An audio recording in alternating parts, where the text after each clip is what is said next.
వదిలేసి వెళ్ళిపోయింది సార్.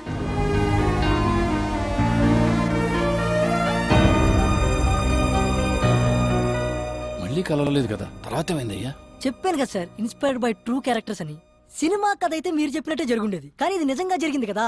కొన్ని రోజుల తర్వాత అనుకోకుండా రజని శ్రియా ఫాదర్ మదర్ ని కలిసి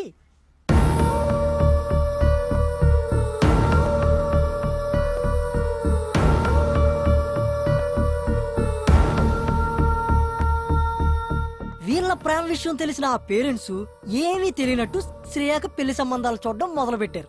ఆ అమ్మాయి మనసులో మనోడు ఉండడం వల్ల వచ్చిన సంబంధాలన్నీ రిజెక్ట్ చేస్తుంటే ఆ కోపం తట్టుకోలేక వాళ్ళ నాన్న ఒక రోజు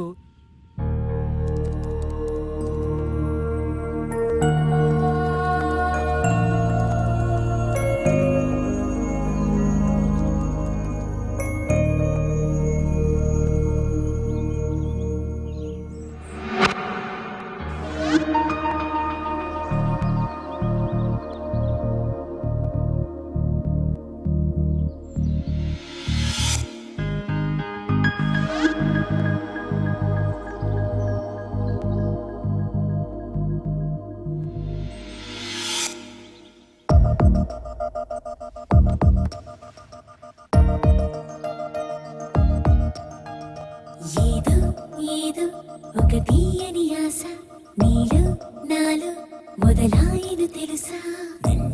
హగ్ కావాలన్నావుగా, నీకోసం వచ్చేసా. నాలో చిగురించెను తెలుసా. మనసు మనసు ఎదురయ్యే వేళ హృదయం కడలై ఉప్పొంగుట చూసా.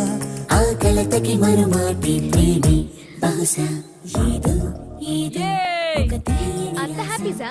అసలు ఎక్స్పెక్ట్ చేయలేదు తెలుసా నువ్వు నా లైఫ్ లోకి వస్తావని. అబ్బా, ఐఎమ్ వెరీ హ్యాపీ. శ్రేయ ఏంటి ఒంటరిగా? కిషోర్ గడ్ రాలేదా? వాడికి నాకు కట్ అయింది. కట్ అయిందా? వావ్, ఎన్నాళ్ళ ఖాళీ అయ్యా శ్రేయ. అయితే నీ పోర్షన్ లో అద్దెకి దిగొచ్చు అనమాట. మరి బ్యాచిలర్స్ కి ఇస్తావా? జస్ట్ జోకింగ్, ఎందుకంత